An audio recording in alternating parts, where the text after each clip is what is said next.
ఇప్పుడు సమాజాన్ని మార్చాలి. సమాజం మళ్ళీ పాత తరం రావాలి. పాతగా ఉండాలి. అంటే తల్లిదండ్రులు చెప్పినట్టు పిల్లలు వినాలి. లేదా అత్తలు చెప్పినట్టు కోడళ్ళు వినాలి. తల్లిదండ్రులు చెప్పినట్టు కొడుకులు వినాలి. మన ఉమ్మడి కుటుంబాలు ఉండాలి అంటే ఉండవు. ఎందుకంటే తరాలు మారుతున్న కొద్దీ మనుషుల ఆలోచన సరళి మారిపోయింది.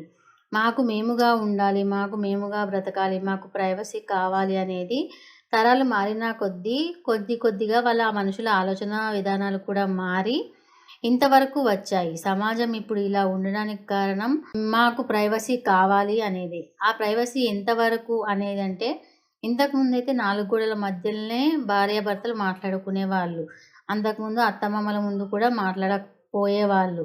అలాంటిది ఇప్పుడు అత్తమామల ముందే మొగుడిని రారా పోరా అనే స్థితికి వచ్చారు. అంటే దానికి కారణం మనిషి ఆలోచన సరళి మారింది. ఆధునికత పెరిగింది. ఆధునిక ధోరణికి పాటు ఇంకా సాంకేతికత కూడా వచ్చేసి మనుషుల ఆలోచన సరళి కూడా మారిపోయి ఏరా రారా పోరా అనే మాటలు మాట్లాడుకోవడానికి తమకు సరైన ప్లేస్ కావాలి కాబట్టి ఇప్పుడు ఉమ్మడి కుటుంబాలు అనేవి లేవు. అందువల్లనే మన సమాజం భ్రష్టు పట్టి పోతుంది. ఉమ్మడి కుటుంబాలు ఉన్నప్పుడు పిల్లలకు తాతయ్యలు, నానమ్మలు, అమ్మమ్మలు నీతి కథలు, రామాయణ మహాభాగవతాలు చెప్పేవారు. దానివల్ల వారికి సత్యమేంటి, నిజమేంటి, అబద్ధమేంటి, ధర్మమేంటి, అధర్మం ఏంటి, మంచి ఏంటి, చెడేంటి, ఎలాంటి పనులు చేయకూడదు, ఎలాంటి పనులు చేయాలి, సమాజంలో ఎలాంటి మంచి వ్యక్తిగా ఎలా ఉండాలి, ఎలా ఉండకూడదు అనే విషయాలు తెలిసేవి. కానీ రాను రాను ఏమైందంటే మేమిద్దరం మాకిద్దరు అనే ప్రసక్తి రాగానే అప్పటికి ఇంకా కొంత బామ్మలు వాళ్ళు ఉన్నారు కాబట్టి ఇప్పటి వరకు ఇప్పుడున్న వ్యక్తులు అంటే ఇప్పుడు 50-60లో ఉన్న వ్యక్తులు వరకు వాళ్ళ తదనంతరం వాళ్ళ మనవాళ్ళకి కూడా వాళ్ళు చెప్పారు కాబట్టి ఇప్పుడు మన జనరేషన్ అంటే ఇప్పుడు 40-45 ఏళ్ళు ఉన్న వ్యక్తులు కానీ 30 ఏళ్ళలోపు ఉన్న వ్యక్తులు కూడా వాళ్ళకు కొంత తెలుసు మంచి ఏంటి చెడు ఏంటి అనేది తెలుసు. తమ పిల్లలకు కూడా వాళ్ళు అదే నేర్పించుకుంటారు. కానీ ఇప్పుడు ఆ 30-35 పిల్లలకి పుట్టిన వాళ్ళు అంటే ఇప్పుడు మన పిల్లలు అనుకోండి, మీ పిల్లలు కానీ మా పిల్లలు కానీ ఇంకెవరైనా అంటే 30-40 ఏళ్ళలోపు ఉన్న పిల్లలకు వాళ్ళకి కథలు చెప్పేవారు లేరు. రామాయణ మహాభాగవతాలు చెప్పేవాళ్ళు లేరు. ఇది చదవండి, ఇది వినండి, ఇది చూడండి అని చెప్పేవాళ్ళు లేరు. కరోనా సమయంలో మనకు చాలా విపత్తు జరిగి కరోనాలోనే ఆన్లైన్ స్కూల్స్ జరిగాయి కాబట్టి ఇప్పుడు సమాజం బాగుపడాలంటే ఈ తరం పిల్లలు మారాలి అని మాట్లాడుకుంటున్నాము. కానీ ఆ పిల్లలకు బోధించాల్సిన విషయాలు బోధించట్లేదు. అవి ఎవరు బోధిస్తారు? ఇంట్లో తల్లిదండ్రుల వరకు కొంత బాధ్యత ఉన్న తర్వాత స్కూలులో కొంతవరకు చెప్పగలుగుతారు. చెప్పినా కూడా వినేవాళ్ళు బాగుపడతారు, వినని వాళ్ళు బాగుపడరు. అయితే మేమిద్దరం మాకిద్దరు అనే దాన్ని బట్టి ఆన్లైన్ క్లాసుల బట్టి ఆలోచన విధానాలు మారిపోయినాయి. దాంతో స్మార్ట్ ఫోన్ కొనివ్వక తప్పని పరిస్థితి ఏర్పడ్డది. చాలామంది పేద స్థితిలో ఉన్నవాళ్ళు కూడా అప్పులు చేసి మరీ స్మార్ట్ ఫోన్లు గురించి వాళ్ళని ఆన్లైన్ క్లాసులకు పంపి చదువులు చెప్పించినారు. దాంతోపాటే వాళ్ళ పిల్లలను చెడుతో వాళ్ళకు మేము పంపిస్తున్నామని ఆలోచించలేదు. ఎందుకంటే చదువు ముఖ్యం అని అనుకున్నారు కాబట్టి వాళ్ళకి ఏవి తెలియవు కాబట్టి కొంతమందికి తెలిసినా తెలియనట్లే ఉండవలసి వచ్చింది. ఎందుకంటే పిల్లల ఆలోచన సరళి మారుతుంది, మా తరం మారుతుంది కదా, వాళ్ళకు కూడా ఫ్రీడమ్ ఇవ్వాలి అనే ఒక చిన్న ఆలోచన మనలాంటి వాళ్ళను వెనకడుగు వేయిస్తుంది. వాళ్ళకి మంచి చెప్పాలని మనకున్నా కూడా ఒకవేళ మనము చూచాయ కానీ లేకపోతే ఒక విధంగా కానీ ఇట్లా జరిగిందట అని చెప్పి దాని సంఘటన రూపంలోనో ఇంకేదైనా రూపంలోనో మనం చెప్పినా కూడా వాళ్ళు అర్థం చేసుకోలేని స్థితికి వెళ్ళిపోయారు పిల్లలు. వెళ్ళిపోయిన తర్వాత వాళ్ళ కరోనా తర్వాత విపరీతమైన ఒకలాంటి మైండ్ సెట్ వచ్చేసి వాళ్ళకు హింస ఇప్పుడు కొన్ని గేమ్స్ వలన ఫైర్ గేమ్స్ వలన అట్లాంటి వాళ్ళకి హింసా ప్రవృత్తి అనేది పిల్లల్లో చాలా పెరిగిపోయి వాళ్ళు హింసించుకోవడం లాంటి కొన్ని సైకో పనులు కూడా జరిగినాయి. అట్లాంటి వార్తలు కూడా మనం చూసినాం. ఎదుటి వాళ్ళని బాధ పెట్టడం, ఎదుటి జంతువుల దగ్గర నుంచి మొదలుపెట్టి మనుషుల వరకు రకరకాల న్యూస్లు విన్నాం. కరోనా తర్వాత రకరకాల విచిత్రమైన న్యూస్లు విన్నాం. వాళ్ళ సంతోషం కోసం లేదా వాళ్ళ సైకోతనానికి పిల్లలు చేసే పనులు అంటే 7-8 ఏళ్ళ పిల్లలు చేసే పనులు. కరోనాల తర్వాత ఇంకా దరిద్రమైన విషయం ఏంటంటే అమ్మాయిలు కూడా అబ్బాయిలతో తిరిగి కడుపులు తెచ్చుకొని యూట్యూబ్లు చూసి ప్రెగ్నెన్సీ ఎలా చేసుకున్నారు, డెలివరీలు వాళ్ళకు వాళ్ళు ఎలా అయ్యిండ్రు, ఇవన్నీ చూసినప్పుడు మనకు ఒక క్వశ్చన్ వస్తుంది. ఆ పిల్లకు ఆ కడుపు పెరుగుతున్నప్పుడు అవి ఇంట్లో వాళ్ళు చూడలేదా? వాళ్ళు అంత పట్టించుకోలేదా? లేకపోతే ఆ పిల్ల ఎలా కవర్ చేసింది? తల్లికైనా అనుమానం రాలేదా? అని మనం చాలా క్వెషన్స్ రైజ్ అయినాయి. రైజ్ అయినప్పుడు అక్కడ ఇంకో ప్రశ్న కూడా ఉదయిస్తది. ఇప్పుడు ఎవరైతే కరోనా సమయంలో చాలా ఆర్థికంగా ఇబ్బందులు పడ్డారో వాళ్ళు ఏం చేస్తారంటే డబ్బులు సంపాదించుకోవాలనే ఆతృతల పిల్లల్ని పట్టించుకోకుండా చేయకుండా సరేలే స్కూల్‌కైతే పోతున్నారు. ఫీజులు కడుతున్నాము అని చెప్పి వాళ్ళు పిల్లలను వదిలేసి మా పిల్లలు మంచోళ్ళే అన్నట్టు ఎవరికైనా ఉంటది. నా పిల్లలైతే మంచోళ్ళు, పరాయి పిల్లలైతే చెడ్డోళ్ళు అన్న భావన ఎవరికైనా ఉంటది కాబట్టి, వాళ్ళు తమ పిల్లల మీద నమ్మకంతోటి వాళ్ళ ఇంట్లో వదిలేసి పోయినప్పుడు, ఆ పిల్లలు దాన్ని ఆసరాగా చేసుకొని, ఆ పిల్లలు కొన్ని విషయాలకు అంటే స్మార్ట్ ఫోన్ వల్ల కొన్ని విషయాలకు లొంగి చేసి అలాంటి సిట్యుయేషన్ తెచ్చుకొని అంటే కడుపు తెచ్చుకొని, తర్వాత కడుపు కనిపియకుండా ఇంట్లో వాళ్ళకి కవర్ చేసి, వాళ్ళు పొద్దుంతా కష్టం చేసి వచ్చిన తర్వాత ఇంట్లో వండుకొని తిని పడుకోవడానికి సమయం సరిపోలేదు. సరే ఇంక పిల్లల గురించి ఏం పట్టించుకుంటారు? సరే చదువుకుంటుర్రు, హోంవర్క్ చేసుకున్నారా, తిన్నారా, పండుకున్నారా ఇంతే చూస్తారు. ఇంతే చూసిండ్రు. తర్వాత వాళ్ళ ఆ విషయం బయటపడ్డాక కొందరు కమోడ్లో పడేసిండ్రు, కొందరు బంగ్లాల మీద పెట్టిండ్రు, కొందరు ఇంకా బయట కాలేజీలోనే డెలివరీలయినాయి. కొన్ని స్కూళ్ళలోనే డెలివరీలయినాయి. అయిన తర్వాత కూడా వాళ్ళంతట వాళ్ళు ఆమెను చంపడమో, లేదా ఆమె చచ్చిపోయేటట్టు ఆత్మహత్యకు పురిగొల్పడమో, లేక తమ పరువు పోయిందని వాళ్ళే ఇంకేదైనా నిర్ణయం తీసుకోవడమో, లేదా ఊరు విడిచి వెళ్ళిపోవడమో ఇంకెక్కడికైనా, అలాంటి విచారాలు అన్నీ జరిగినాయి. జరిగిన తర్వాత కూడా ఇంకా అట్లాంటివి జరుగుతున్నాయి. ఇప్పుడు కూడా జరుగుతున్నాయి ఇంకా. చట్టాలు తెచ్చినా, న్యాయాలు తెచ్చినా, ఏవి తెచ్చినా కూడా ఇంకా జరుగుతున్నాయి. అంటే పిల్లల మైండ్ సెట్ అనేది ఎట్లా మారుతుంది అనే దాన్ని పైన చాలా రిసర్చ్ చేయాలి. ఎంత రిసర్చ్ చేసినా ఇంట్లో ఫస్ట్ స్టాండ్ మా తల్లిదండ్రులది లేకపోతే తర్వాత పిల్లల్ని మనం అదుపులో పెట్టలేము. ఒకవేళ అదుపు తప్పి వాళ్ళు ప్రవర్తిస్తున్నా కూడా, మొన్నటికి మొన్న ఒక అబ్బాయి ఒక అమ్మాయిని చంపేసినా కూడా వాళ్ళ తల్లి అంత నువ్వేమైనా చేసినావా అని అడిగినా కూడా అబ్బాయి ఏం లేదు అని అడిగి మళ్ళీ కుందేలు చచ్చిపోతే ఏడ్చి అంత మైండ్ సెట్ ఉన్నవాళ్ళు ఆ టైంకి వాళ్ళు ఏం చేస్తున్నారో వాళ్ళకే తెలియని పరిస్థితి. ఎందుకంటే వాళ్ళకి ఆ బ్యాట్ కావాలి, ఆ వస్తువు కావాలి, తమ దగ్గర లేని వస్తువు ఇంకొకరి దగ్గర ఉన్నది అని అంటేనే వాళ్ళు దాన్ని జీర్ణించుకోలేక ఆ వస్తువు మాకు ఇప్పుడు కావాలంటే కావాలనే మంకు పట్టుదల ఒకటి పిల్లల్లో ఏర్పడిపోయింది. దాన్ని బట్టి తల్లిదండ్రులను వేధించడం, నాకు ఈ వస్తువు కావాలి ఖచ్చితంగా అని అనడం, చేయడం ఇలాంటివన్నీ జరుగుతున్నాయి. దీనికి బాధ్యులు ఎవరు అంటే ఎవరిని మనం తప్పుపట్టలేం. సమాజాన్ని తప్పు పట్టలేము. ఇప్పుడు పాఠశాల వ్యవస్థను తప్పు పట్టలేము. టీచర్లను తప్పు పట్టలేము. అలాగని తల్లిదండ్రులను తప్పు పట్టలేం. ఎవరిని తప్పు పట్టలేం. సమాజంలో అంటే ఆధునికత పేరుతో ఇప్పుడు బాగా సాంకేతికత కూడా పెరిగింది. ఫోన్‌లో వచ్చే వాటిని అంటే వెబ్ సిరీస్ గానీ, ఇంకా వేరే వాటిని కూడా మనం తప్పు పట్టలేం. ఎందుకంటే వాళ్ళ ధన సముపార్జనకు వాళ్ళు చేసుకుంటున్న ఒక వ్యాపారం అది. ఆ వ్యాపారంలో వాళ్ళు మంచి చెప్తున్నామా, చెడు చెప్తున్నామా అనేది వాళ్ళకి అనవసరం. వాళ్ళకి డబ్బులొచ్చినాయా లేదా అనేది వాళ్ళకి గావాలి. అందులోని మంచిని తీసుకోవచ్చు, చెడుని కూడా తీసుకోవచ్చు. మంచి తీసుకునే వాళ్ళు కొంతమంది ఉంటే, చెడు తీసుకునే వాళ్ళు ఎక్కువ మంది ఉంటున్నారు. కాబట్టి మనం బ్లేమ్ చేయలేమిక్కడ. ఎవరిని బ్లేమ్ చేయలేము. ఎవరిని ఏమీ అనలేము. ఇది ఎక్కడ ఉంటదంటే మన మనసు పరిపక్వత చెందిందా లేదా? మనసు పరిపక్వత చెందిన వాళ్ళు ఎలా స్పందిస్తారు? మనసు పరిపక్వత చెందని వాళ్ళు ఎలా స్పందిస్తారు అనే దాన్ని బట్టి ఉంటుంది. కాకపోతే కరోనా తర్వాత ఇలాంటి విషయాలు చాలా జరుగుతున్నాయి. జరుగుతున్నాయి. ఇంకా జరుగుతూనే ఉన్నాయి. ఇంకా ముందు ముందు కూడా జరగవచ్చు. ఒకరినొకరు చంపుకునే పరిస్థితి కూడా రావచ్చు.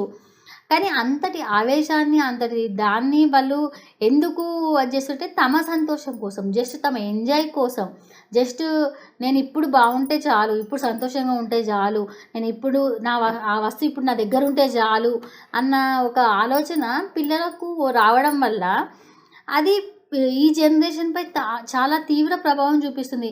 ఇదే జనరేషన్‌లో బాగా ఇదే సాంకేతికతను వాడుకొని బాగా ముందుకెళ్ళిన వాళ్ళు ఉన్నారు.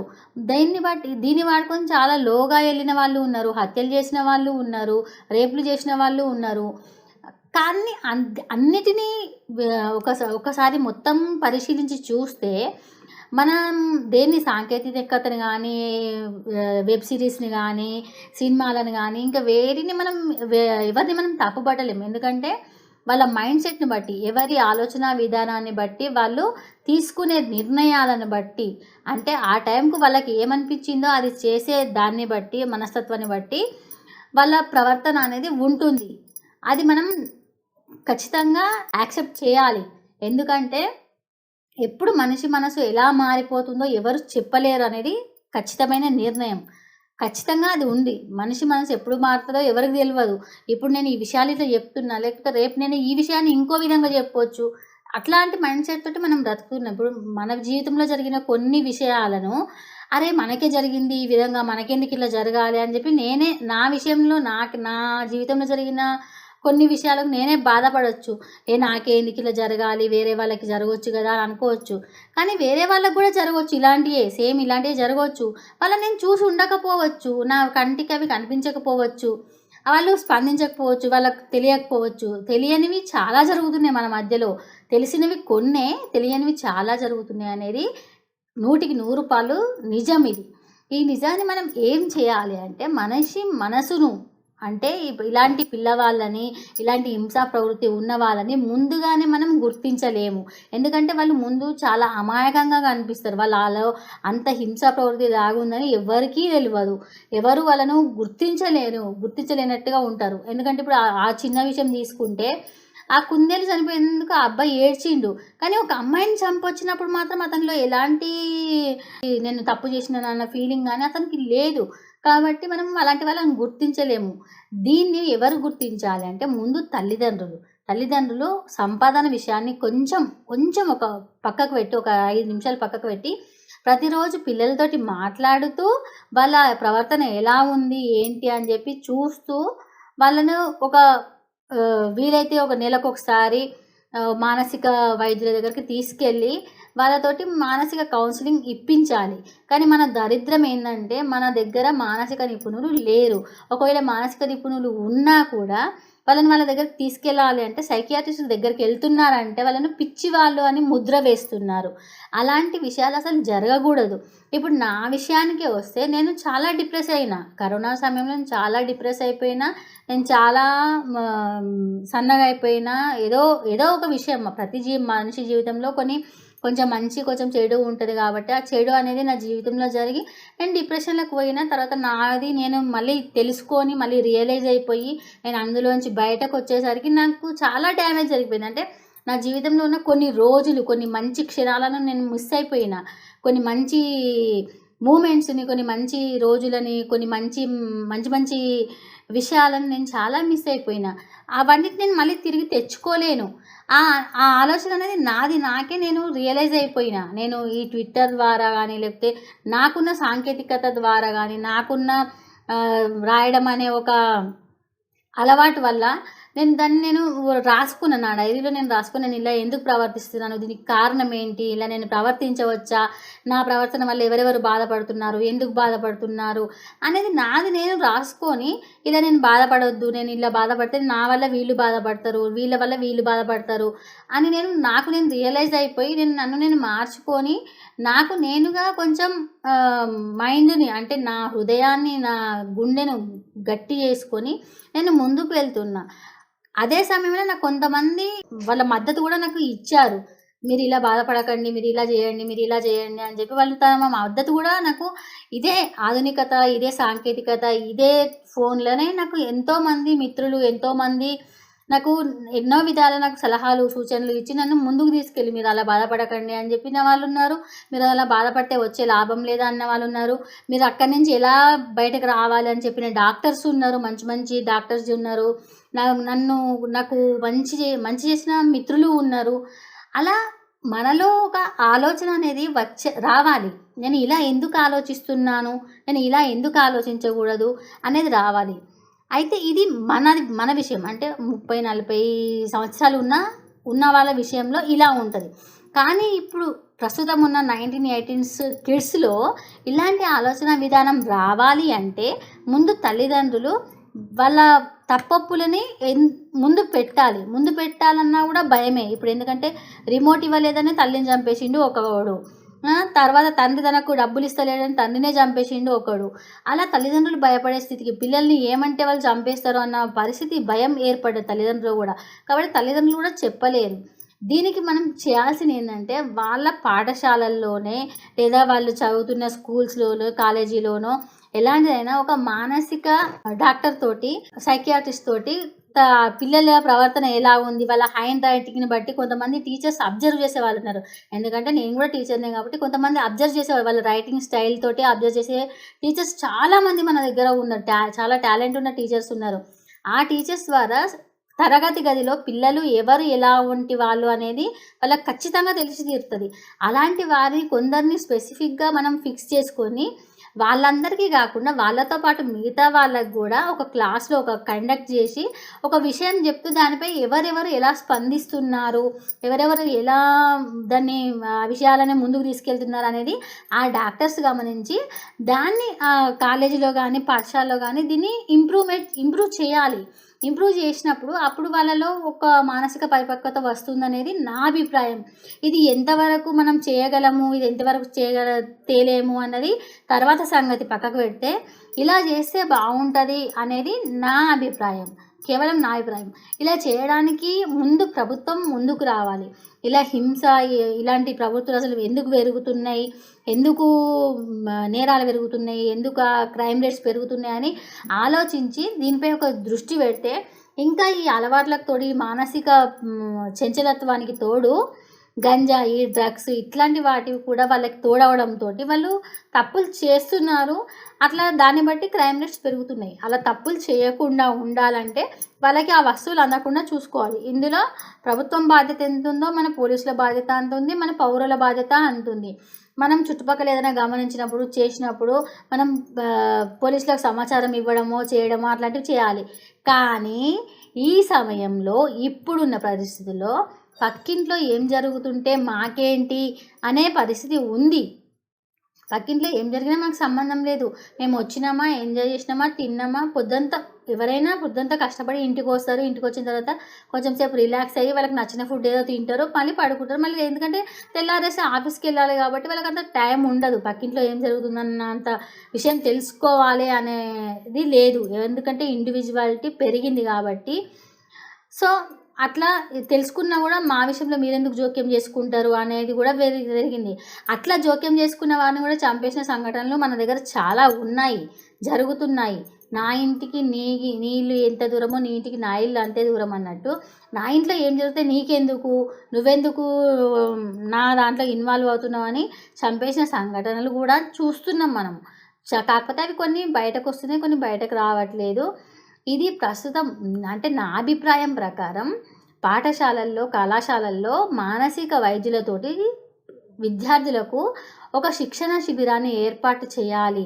చేసిన తర్వాత అప్పుడు వాళ్ళలో ఉన్న హింసను దాన్ని బట్టి కొంత మార్పు వస్తుందేమో అనేది నా అభిప్రాయం మాత్రమే.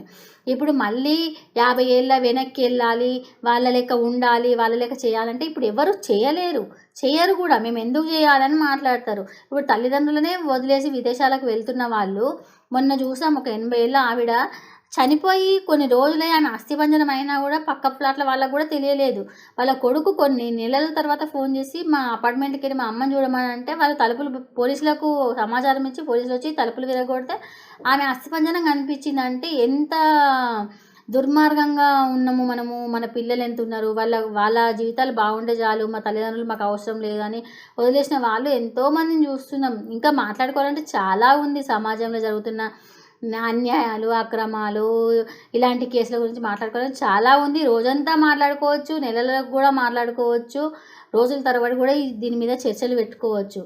కానీ ఒక కన్క్లూజన్ ఇస్తున్నా. చివర్లో నేను ఒక విషయం చెప్పదలుచుకున్నా.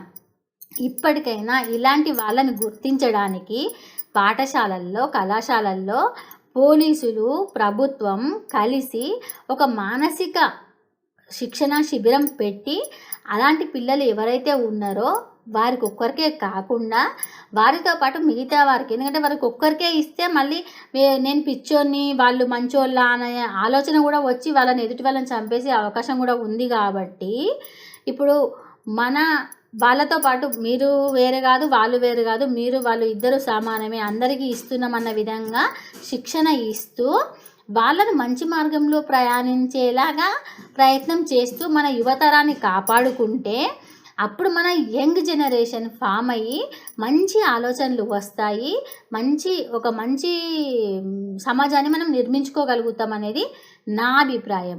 ఇక మీ అభిప్రాయం ఏంటి అనేది కింద కామెంట్ రూపంలో తెలియజేయండి. నన్ను తిట్టుకోకండి, ఓకే? నన్ను తిట్టుకున్నా నాకేం పర్లేదు, ఎందుకంటే నేను నిజం మాట్లాడుతున్నా. జరిగేవి జరగబోతున్నాయి, జరిగినవి కూడా అన్నీ నేను చెప్తున్నా. ప్రతి ఒక్కసారి ఇది నాకు చెప్పాలని కూడా ఏం లేదు, నేనే చెప్పాలని ఏం లేదు. కాకపోతే నేను కూడా సమాజంలో ఒక వ్యక్తిని కాబట్టి సమాజాన్ని మార్చాలని ఒక ఆలోచనతో నేను ఒక రచయిత్రిగా కథలు రాస్తున్న వ్యక్తిగా మారుతున్న సమాజంతో పాటు ఇంకేం మారుతున్నాయి, విలువలు ఏం మారుతున్నాయి అని చూస్తూ నా విషయంలో కూడా కొన్ని సంఘటనలు జరిగినాయి కాబట్టి నేను వాటికి రిలేటెడ్ అవుతూ నేను ఈ విషయాలని మీకు చెప్తున్నా. మీరు నన్ను తిట్టుకున్నా నాకేం నష్టం లేదు, మీరు నా అభిప్రాయాన్ని ఏకీభవించినా నాకు సంతోషమే. నేను చెప్పే పద్ధతి, నేను చెప్పే సొల్యూషన్ నిజమా కాదా అనేది కామెంట్ రూపంలో ఖచ్చితంగా తెలియజేయండి. మీ అభిప్రాయాన్ని కూడా ఖచ్చితంగా కింద కామెంట్ రూపంలో చెప్పండి. ఒకవేళ నాకు ఇంకేమైనా ఇన్ఫర్మేషన్ మీరు ఇవ్వగలుగుతారా, ఇంకే విధంగా గవర్నమెంట్ కానీ లేకపోతే పోలీసులు కానీ ఇంకా వేరే వ్యక్తులు కానీ ఎవరేం చేయాలి అనేది మీరు చెప్పగలుగుతారా అనేది కూడా చెప్పండి. అయితే ఇక్కడ ఇంకొక విషయం కూడా ఏంటంటే, మనకు ఇక్కడ మానసిక వైద్యులు చాలా తక్కువగా ఉన్నారు. ఆ చాలా తక్కువ వాళ్ళని ఇంకొంచెం ఎక్కువ చేసి మన ప్రత్యేకంగా ఈ రకరకాల నగరాలలో, మన హైదరాబాద్ అనే కాకుండా రకరకాల నగరాలలో ఉన్న తెలంగాణ రాష్ట్రంలో కానీ ఆంధ్రప్రదేశ్ రాష్ట్రంలో కానీ 2 రాష్ట్రాల్లో మానసిక వైద్యులు ఖచ్చితంగా ప్రతి స్కూల్లోనూ ప్రతి కాలేజీలోనూ ఉంటూ రోజు వాళ్ళకి శిక్షణ శిబిరాలను ఏర్పాటు చేసి వాళ్ళ మైండ్ సెట్ను మార్చితే బాగుంటుందన్న నా అభిప్రాయాన్ని ఎంతమంది ఏకీభవిస్తారనేది కామెంట్ రూపంలో తెలియజేయండి. ఇంతటి అవకాశాన్ని ఇచ్చి ఇంత వీడియోని విన్న మీకు నా ప్రత్యేక ధన్యవాదాలు తెలియజేస్తున్నాను. నమస్కారం.